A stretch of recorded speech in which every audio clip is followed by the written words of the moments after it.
Okay, let's start again. Good Vok, everyone. I apologize for the technical malfunction on my part. Something to say that, in here we are, um, the week before Rosh Chodesh Nisan, Pashas Chodesh. Pashas Chodesh talks about renewal. Baal Cheshem Zechet Tzaddik used to say that the Yetzer Hara can fool you about anything, every subject in the Torah. There's one thing that you can't do, and that is he cannot fool you about starting all over again. And the thing is that this is what the name of the game is. Baruch Hashem, when a person is connected to the tzaddik, you know what it is you need to do. You need to learn Torah. You need to keep the mitzvahs. You need to daven all the time, and being connected to the tzaddik and look for connection with the tzaddik all the time. And the rest is just starting again. That's it. Because there's a secret about this week's parsha, and it says that Yom Hashvi Shabbos, Osasem Elohim, that the main weapon of the Yetzer Hara, for the Samach Nun, is them, the Yetzer Hara and all his entourage, flooding a person with thoughts, like a glut of thoughts and thoughts and thoughts. It could be parnasa, it could be whatever. And the thing is that the thoughts come rapidly one on top of the other, and they get intertwined. And very often a person can get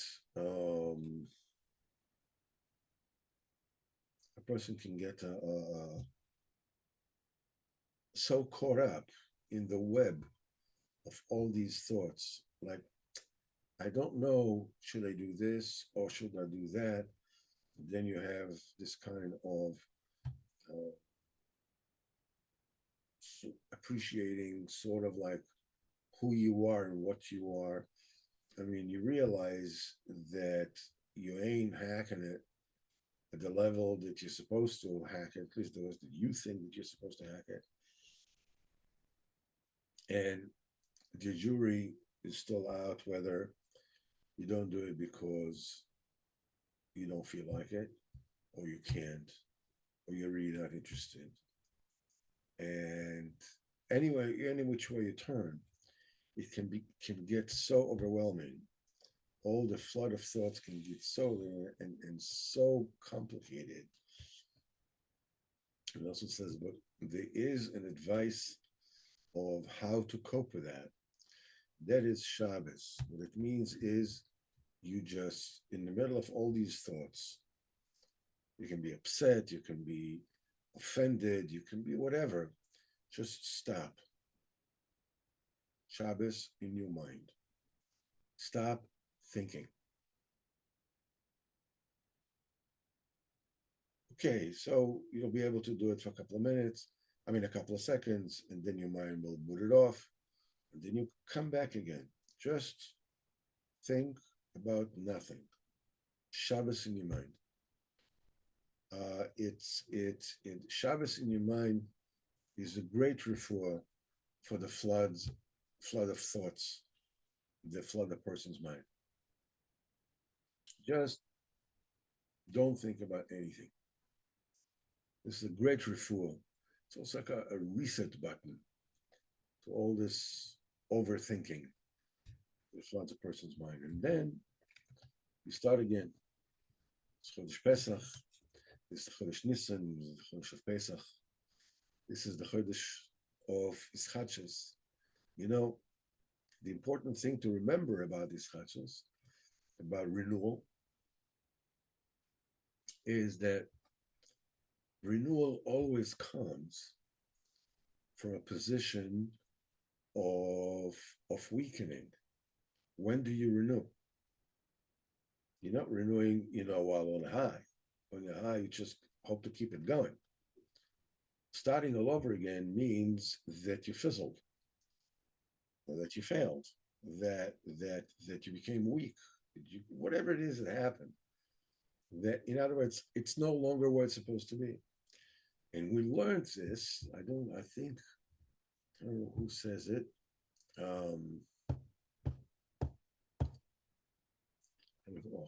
Says it, but one of the Gedolim says it, that the reason why we're learning the Inyan Chiddush of renewal from the Levana, because the Levana diminishes before it renews. The idea is none of us would like, to diminish. We want to get stronger and stronger and stronger, but that's not the way it works. The thing is that we need to diminish in order to renew. And renewal is the name of the game. Connect yourself to the tzaddik. I understand, I don't understand, it doesn't matter. Baruch Hashem, the tzaddik understands. What's happening with me, I don't know. Kadosh Baruch Hu understands, it's fine. Trust the Kadosh Baruch Hu, you trust the Koach of the tzaddikim, you learn Torah, you daven as much as you can. And B'ezrat Hashem, everything will be the way it's supposed to be. So, let's start spoke about Nachman Denker, and it says that after his talkus, that Rabbi Mechel Zlochov said, and then we said that what we're talking, at tonight, they said B'Shem the Baal Shemtovm that said that he is managed by Hashem Yisbarach, that the place of his burial will be Bechinas Eretz Yisrael Mamash. It's a theme that we find very often in the writings of Rabbeinu and Reb Nosson, that the place of the burial of the tzaddik, especially, tzaddik B'chinas Rabbeinu, is sanctified, the Kedushas Eretz Yisrael, and the place of the burial of the tzaddikim is even more than that. It's Kedusha Beis Hamikdash, and the singular tzaddikim is mamash kodesh. It's in the Kedusha of Kodesh HaKodeshim, except that it's at once has a sanctity of Kodesh HaKodeshim, and the other at the same time, it is totally whole. Everybody can come to it. This is why the tzaddikim, that's the advantage that they have on Beis Hamikdash. Obviously, Beis Hamikdash has all the advantage for all of us, but this is the one advantage that the Kivri tzaddikim have, that a person cannot get into Kodesh HaKodeshim. You cannot even get to the Azara in Beis Hamikdash. You will stand outside. Only Kohen Gadol, Kippur, once a year can go in there. But to the Tzion of Rabbeinu, of the Baal Shemtovm, of Shem Bar Yochai, a person can go at any time. Any person at any time can go there. So this is what needs to be done. So after the status of Baal Shem Tov, we said that the Rav Rodenker used to be mishtatech on his tzion and asked him what he wanted to, and he spoke to him like a person speak to his fellow men, because it's by the tzaddikim, when they get to this high madrega, that's the way it is. My chavrusa told me that the son-in-law, one of the son-in-laws of Chaim Kanievsky, asked him once, how do you know that Eliyahu Hanavi comes to the brisin? So Reb Chaim Kanievsky, this is our generation, we're not talking about then. He says, what do you mean? You see him? Okay, so Reb Chaim Kanievsky was able to see Eliyahu Hanavi, when it comes to a bris. I mean, he just said it in the biggest simplicity. What do you mean you just see him? He's there. So, Kal Vachomer, we know Nachman Denker was such a huge tzaddik. He spoke to Baal Shem Tov with such dveikus He used to come and ask him whatever it is, and he used to ask him whether he can go to Israel, and the Baal Shem Tov said no. He kept on saying no. One time he came to him and he asked him if it's okay already for him to go. Baal Shem Tov said, yes, you can go. And Rachman went with tremendous simcha, and I went to Israel. And so it was. He went to Israel, and he passed away in the city of Tveria, and he's buried in the ancient cemetery of Tveria. As we said, his son, Reb Simcha, was a child. He was left in the house of Ras Odel Tzadekis, the daughter of the Baal Shem Tov, and Baal Shem Tov told her while he was still alive, I like this boy, and she married off her daughter, Ras Fega Tzadekis, Hakodesh, to Reb Simcha, was an Oved Hashem that you was mamish unseen, and they are the parents of Rabbeinu Rabbi Nachman. As Baruch Pinchas of Skoldia used to say that it's good to go on the Kivrei Tzadikim and to daven there before HaKadosh Baruch Hu, because the place is auspicious for the tefillah to go up Rachamim for Odom Kol, especially the schus of the tzaddik when you're there. So the tzaddik is me'oyer Rachamim. It awakens mercy by HaKadosh Baruch Hu, and is mamlit toiv. It advocates for those who came to the kever and to daven. They have a great pleasure from that people come to the tzir and to daven. It says very good to light candles for Nishmas Tzaddik. Today was the Yotzet of Gershon Kitever. He was the son-in-law, the famous son-in-law of the Baal Shem Tov. And to light candles, especially for Nishmas Reb Shir Meir Balanes, the tzedakah for Nishmas Reb Meir Balanes. It's a segula gdoilo la'atzlocho, and Baruch Hashem, B'ezrat Hashem, we will continue with Sipurey Baal Shem Tov, Nitz Hashem, next week, and B'ezrat Hashem this week. Rosh Chodesh is going to be Rosh Chodesh Nisan. It's a good time. Anybody who can go to Kever Rochel, to beg for Rachmanos, to beg for tshuva, and to get close to Kodesh Baruch Hu, do tshuva, because Yemei Nisan is like Elul, it's a segula of Hashem to get. Okay. We are continuing with the Maaseh of Rabbi Naftali Cohen. Last week, we visited a tremendous story about him, where about this girl that her mother, cursed her out, and she was miraculously taken away, and how he brought her back. So now we have another Maaseh from him. The Maaseh was like this: the ones. The Rav HaKodesh of Naftali Cohen Zecher Tzaddik Livrocha came to one village, to one of his acquaintances that used to have an inn, and the man received him with all these people with great kavod. And at night, the Rav told the Balabais that he wants to go to the nearby city to purchase a small snuff box. So even though the Balabais knew that the Naftali Cohen does not need any of that, he did what he did.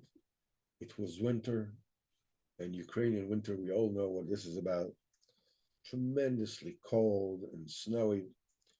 And he ordered his Goyish wagon driver to hitch up the wagon and his winter wagon and go to town.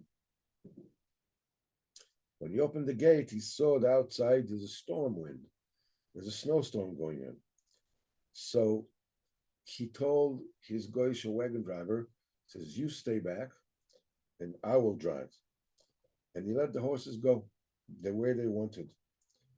In the middle of the trip, he heard, in other words, he was sent. The Rav told the Balabais that he wants the Balabais to go. He sent him to go. He went and he heard in the middle of the seaside people screaming, and he went after the voice, and he saw that there was a wagon that was hitched to two horses that was sinking in a place of a small stream. And the ice on the water has been broken. And inside the coach, there was, some kind of a lord, feudal with his household, they're all in danger of life danger because his horses were already exhausted and they didn't have the wherewithal, the energy to pull the wagon, to pull the coach out of the water. When that feudal lord saw the Jew, he screamed to him, you know, and pleaded with him to get him out of danger. So this Jew took his own horses and hitched it to the coach of that feudal lord, took him out of the water. Then he took him to his house, gave him hot water, to bathe themselves and to eat and to drink until, they revived themselves. And then he gave him a place to sleep. And the Rav, Naftali, he didn't ask anything about the snuff box. He just said, he told the wagon driver, the innkeeper, when in the morning when the master will come, I mean this feudal lord will wake up and he'll ask you to draw up a bill for him. And he said, just draw up a bill only for eating and drinking and sleeping. That's it. And like regular, innkeepers. And for saving them, don't take anything, no matter what, don't take a penny. And so it was in the morning, this lord asked, the innkeeper for a bill, and he told him just get the bill. It's just for eating, for drinking, for sleeping, and it was just obviously, a very modest bill. So the master said, "What are you talking about? You are the one who came to save us. If it wasn't for you, none of us would have been left. And also, all my property, whatever it is, I have, when they travel, if you don't know where he travels, he has belongings, which are also very valuable. All this would be lost. And now we're asking you, for a fair bill for this, whatever is coming to you." And he opened up, a bag full with coins, says, "Take whatever you want." And he would not take. No, only the bill, whatever he gave him, it's all I want. So the master asked him again, said, "At least tell me what your name is." And all the people in the houses, I'm going to write it in my book, so I will know, I remember that you saved me and my family. 2 years later, the Rebbe of Naphtali has passed away, and 8 years later, that innkeeper became poor, and he owned his own liege lord a lot of money for, the inn, for the rental of the inn, and the inn on other debts. And they gave him to the Dutch judges, and they sent him to death. And his lord, put him in jail until time, then time for the execution. He took all his household, all the people, also and this Yid so in really big trouble. Beda Kodesh Baruch Hu every day, Tillim, crying every day. A few days later, that master that was saved by him, that liege lord that was sent by him, came by, and he came close to that village. And remember, he doesn't have, money, small change that he needs for the road. So he went to this village, the liege lord to change money, and he went by that the dungeon where this Jew was sitting, and his family, and he heard our cries, but he didn't care, wouldn't listen to it. And when he changed his money, the master of the village said, being that soon is going to be their holiday, he's going to make a big meal, big feast, and a lot of lords are going to be there. Feudal is going to be there. And he says they'll all come to see, the revenge against this Jew that lost the money of his master.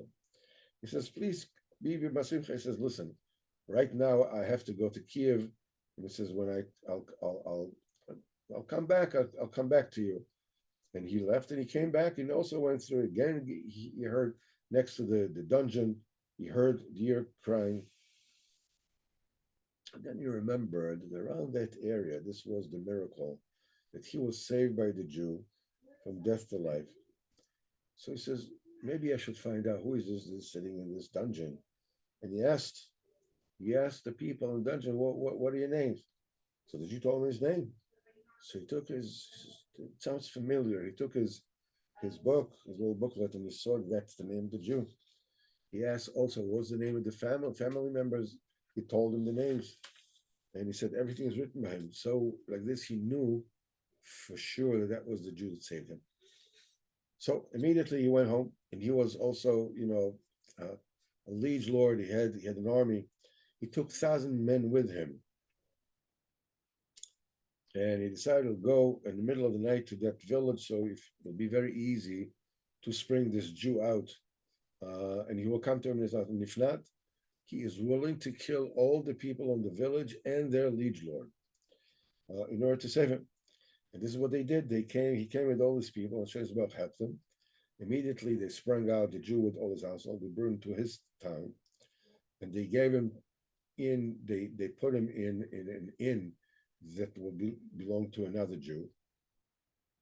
And this liege lord ordered him to feed them and to house them, leisurely until he come back from Kiev. And he paid him for everything.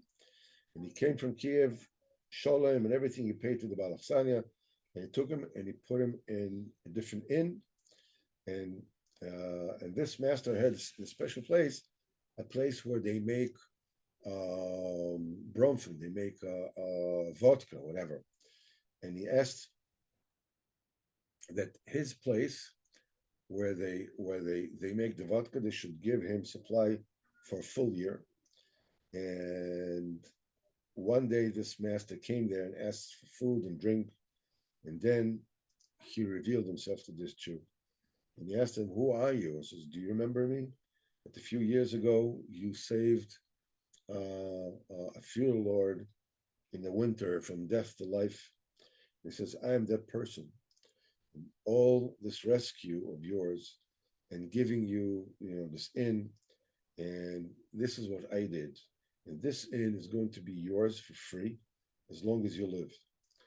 But this Maisa, obviously, we can see what is the koyach of the tzaddik, what kind of eyes the tzaddik can have. This is Rabbi Kodesh, Naftali Cohen, Schusot, again, Aleinu, prepared for this person salvation and parnasa for years and years and years.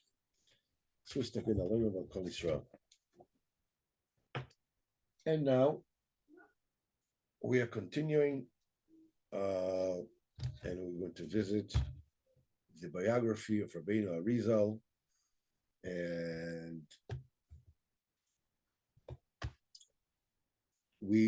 last week we spoke about the revelation of Sefer HaZohar, and this time we said Arizal was Zohar when he was still small in Yerushalayim to meet great Mekubalim, like Klonimus in Habergstein. He is the Rebbe of his father, and at a certain point he was his Rebbe as well. But the main learning of Arizal, until one was Nigla, he was learned in the Shiva of the Radvaz, and his Chavrusa and Rebbe was the Shitza Mekubetzes, and this is what he was doing. But it was Eliyahu Novi Zochel Latoiv that let his father know that Mishamayim, they already, had decreed his son, Rabbi Yitzchok, to be Oisek in Teres Kabbalah and to reveal its delight when the time will be auspicious for that. And this is how the Shgacha made it so that it came to his hands in ways that we don't even know. The Kisv Kabbalah straight to the hands of the Arizal. It was Shabbos Kodesh. And Rabbi Yitzchok, both the nephew and the son-in-law of Ramotche Francis was sitting in his place in Shul, you can remember, and he was sitting there, Talmid Chochem. You would think that probably he's sitting, in the Mizrach together with all the, his father-in-law is rich, he's a Talmid Chochem, everything, but he was not sitting. He was sitting in the West, in the place of where the poor people were sitting. Pshutayam, people could not afford themselves to buy, Mokum Kavua and Shul. And this is where he davened, this is where he was making his way, this is where he was learning. And this Shabbos, what we're talking about, transpired. A stranger came to the Best Medrash and was sat next to the young Arizal. And he saw that people could see that he's a stranger. He's a guest from some faraway city. And you could see in his face that he was unfamiliar with the siddur in the tefillah. So Rabbeinu Arizal saw that stranger is confounded and he's embarrassed. So immediately he helped him to find in the nusach in the tefillah the way that the kehillah in Egypt, that's the way that they handle themselves. That's the way they daven. And when he took the siddur from the hands of the stranger, and he started, leafing through it to show the person, where it is that they're holding it at him, and he saw that this is not a siddur, but some kind of very ancient manuscript. So, for the time being, he gave a regular siddur to the stranger, and he showed him where everybody is holding. And he asked that stranger if he could look at the sefer, if he could lend it to him. And he says, sure. He gave it to him. And Ariza looked at that manuscript, and he saw that it's dealing with Kabbalah, with Torah mysteries, and it includes immense Torah secrets that it's impossible to understand unless you actually sit and and learn it. And he said, so Rabbi Yitzchak thought maybe this stranger is probably a great mekubal. That's the kind of books that he carries with him. So Arizal, the young man, he started, mefabel divrei Torah with him, and that stranger, was stammering, and Lord is in busha. He says, so Arizal saw it. He understood the guy doesn't know what he's talking about. He's not a Torah learner. He's not what's going on. So Arizal shifted the conversation to a different subject and asked him, where are you from? And then he asked him, what is this sefer? What are you doing with this? So from the words of the stranger, it came out he's a very simple person. He has very minimal knowledge in Torah B'chlal. So, but somehow the book ended up in his hands. So he says he doesn't even know, how to read Lashon Kodesh. He is one of the Marranos from Spain, and he ran away from the Inquisition. And he was educated as a Christian. Only when he became older, he found out that he was Jewish. He saw, he became, a wealthy merchant, and he was able to leave Spain. And in his, sackcloth, as it were, in his belongings, besides his money, he had this Jewish books from that he used to belong to his ancestors. Well, he came to Egypt for business, and he wanted to get close to his Jewish brothers, but because he was so embarrassed, he doesn't know anything about his religion, can't even read. So he would make believe as if he knew what he was doing. So he took one of the books that he had. We'll take it with him like it's a siddur. People will think that he also davens with a siddur. So Ariza was listening, totally amazed, and he asked him to please sell him this sefer, and whatever any price that he will set on the sefer, he will pay him. So this this stranger said, "You must be kidding me." He says, "I don't like any money. Oh, Hashem, I don't need to sell this book for money." But the Arizal did not let go. He says, "Please." He says, "You don't learn. You don't learn in it. You don't understand anything that is written in it." It says, "Even though I know this is, um, you inherited it from your parents, but don't you think that this inheritance of yours would be better served if it were in the hands of somebody who learns with it day in and day out?" And he kept on begging him until, listen, I says, "I'll tell you what, I'm going to give it to you for free. I mean, if it's so dear to you, I'm going to give it to you for free. But what I do want from you is you should speak to your father-in-law, Mordechai Francis, who is in charge of all the customs, all the custom taxes, that he would let go for all the payments that they levied against my merchandise." So Yitzchak he was on fire. He really wanted this manuscript. He spoke to his father-in-law, and Baruch Hashem, he got this Ksaviyad.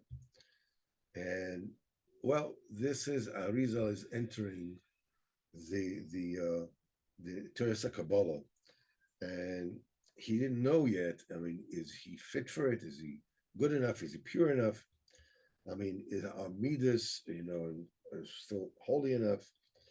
Um, and he wanted to ask his Rebbe, the Radbaz, that will show the way. Should he go you know, into Teres Arizal, Teres Kabbalah, and to the Pardes or not? And he waited until the time came, the auspicious time, to ask his Rebbe, the Radbaz, David Ben Zimra, what to do. One day, David Ben Zimra, the Radbaz, said his shir in front of his greatest Talmidim. Arizal came to ask him a question, and he said he waited until the shir finished. Most of the Talmid already went away. Even his Rebbe, Rebbe Tzalo, the Baal Shkita Mekuvetzes, also went away. He was his chaver. He was already, gathering his books, and he prepared to go home, to the house where he lived in total seclusion with Rabbeinu Arizal, and together they learned Torah. There are only 3 Talmidim still left in the room, learning something about the sugya that they were just learning. There's Rabbi Yitzchak Apomado, and Rabbi Yitzchak Fasi, and Rabbi Yitzchak Luri Ashkenazi, Rabbeinu Arizal. When they finished, verifying exactly what the issue was, so Rabbi Arizal told the Rebbe, and he told him in an obscure, in a riddle kind of thing. It says there are 3 here in this room whose name is Yitzchak. So the Radvaz, so this is, what do you mean by that? What's your kavanah? So Rabbi says the 3 of us are all equal. Our name is Yitzchak, but we're very different in our essence. Each and every one of us has a koyach, has a meshicha for a different matter. My heart pulls me to learn Teres Nister, the Kabbalah, and I really want to follow that. My friend, the Moren Rabbi Yitzchak Apomado, I see he's a great me'ayin, learn very deep. He has a kishron, he's sharp, Baruch Hashem, Choif Abokin, the entire Shas, my friend Rabbi Yitzchak Fassi, he can turn every Indian to a different direction. And as Rabbeinu says, that's the way it was. He himself, was known as a Memphis that just a Kabbalah came from him. Rabbi Yitzchak Fassi, they said a lot of facts that attested for Ariz said about him, and everything that Ariz said about him is what happened to him. And so we'll skip about what happened about Yitzchak Pomado. And when Arizal said his question for his Rebbe, he says, "Am I ready to learn Kabbalah?" So the Rebbe explained to him what are the things that he needs to do, Tikkun Hamidus, so a person can sanctify himself and get to the Pardes. And once he got this kind of adracha, this kind of teaching, he increased his avodah much more to mechaven and fix his midos, get to the kind of level of kedusha and tahara and koches nefesh that he will able to understand the mysteries, the Torah mysteries. Rabbi Betzalel Ashkenazi, the Baal Shita Mikobesis, his Rebbe and his friend to Ian, his Beidus, helped him a lot, and he felt every single day that he's getting higher, he's getting better. And in this Beidus, he was totally in body and in spirit in Limud of Shas and Poskim. Arizal was Zoicha to obviously we know about this from him later on. He was Zoicha the 21 Midas and Nefesh, the exalted Midas and Nefesh, and he has said, Ach Tov L'Yisrael. Ach is the letter Aleph and Chaf. This is 21. These are the 21 things that sanctify a person in Midas. Is Anova, the Shiflus, B'far Kodesh Baruch Hu, Yiras stay away from Gaiva and anger and Ekhoida, Poda, and so forth and so on. Was, Naib Dorish and Dor Makayim, away, stay away from Sheker, from Leitzonis, from Yibul Peh. And the one thing that he put himself as the key to enter Avodas Hashem and everything into Kedusha was, and this is something that Rizal said it many times, and it's good for each and every one to keep in mind. Be very careful to say Birkas Hanehenim with full kavanah. Birkas Shahakol, or Priya Etz, Birkas Hamazon, or in the Fashois, Alamichio, all the Birkas Hanehenim, the great kavanah. Rizal says this is the gate to all the Kedusha. And obviously he was waking up Chatzois every night, and we were Ian Aloha to learn Aloha from Ian to find out what it is that we should do. He himself taught his Talmidim to learn Torah all day, being wrapped in talis and film, and this is the way that he used to do it. And the one thing that he was very makpid is film Rabbeinu Tam, mikveh a lot every day. Always try to be one of the first 10 people in Beis Medrash in order to mechaven the mitzvahs. This is how, and says he has a big affinity to every dvar mitzvah. And it says in Minoga, in Shulchan Aruch Arizal, it says about the Minhagim of Arizal, when he had to buy a chefetz of mitzvah, lulav, esrog, he would never bargain with the price. Whatever the merchants would say that they want, this is what he would pay. Many times he would put his wallet before them and tell them, take whatever it is that you want. And he said, there's b'shumpani v'ofen, a person should not argue when it comes to mitzvah. That's the way he was. That's the way he was every single day, checking every nook and cranny in his heart, how clean it is. Maybe he, did not advance the way he should. And they said that that's the way he was until before he passed away, when he begged the Kodesh Baruch Hu, Shareni the Gaiva, don't bring me Chas Chalila to pride. outcome for this week in the biography of Rabbi Arizal, and we will finish with a short Sicha from Sichos Haran. And this is Rabbeinu says, Sicha 170. And this is one of the, um, I was amazed when I first heard this particular Sicha. Rabbeinu said, we said that the main gateway to Kedusha is hard work. We know what we're talking about. He says people are saying that you need a high neshama. Obviously, you need a high neshama. He says, but the main thing is hard work.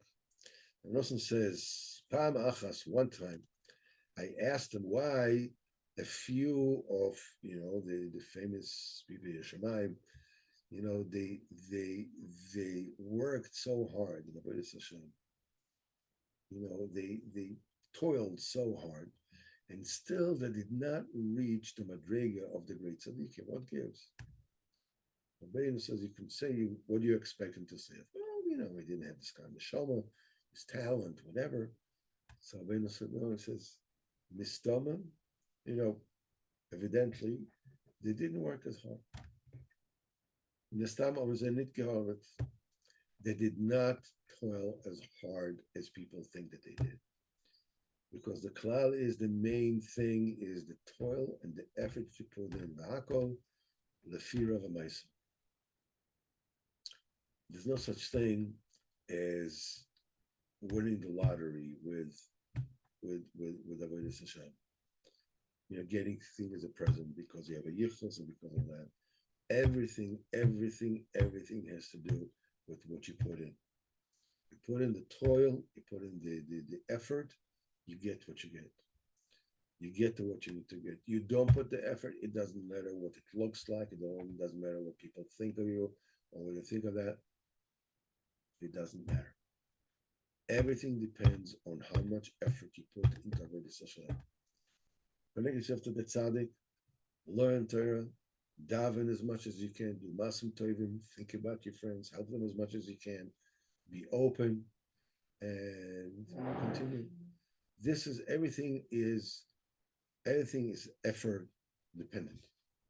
Baruch Hashem, Zat Hashem, this Thursday is going to be Erev, there's going to be Rosh Chodesh Nisan.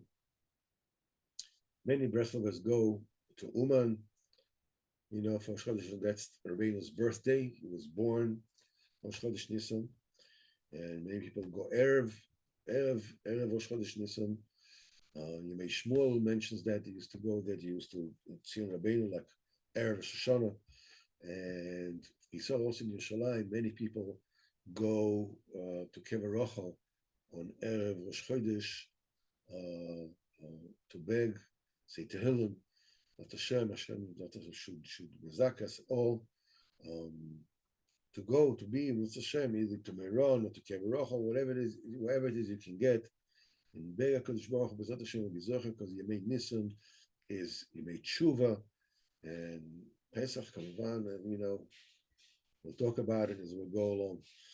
B'ezrat Hashem should give us all a wonderful week and a wonderful Chodesh, a wonderful Pesach. B'ezrat Hashem, we have a Purim. We're ready with B'ezrat Hashem to get into Pesach.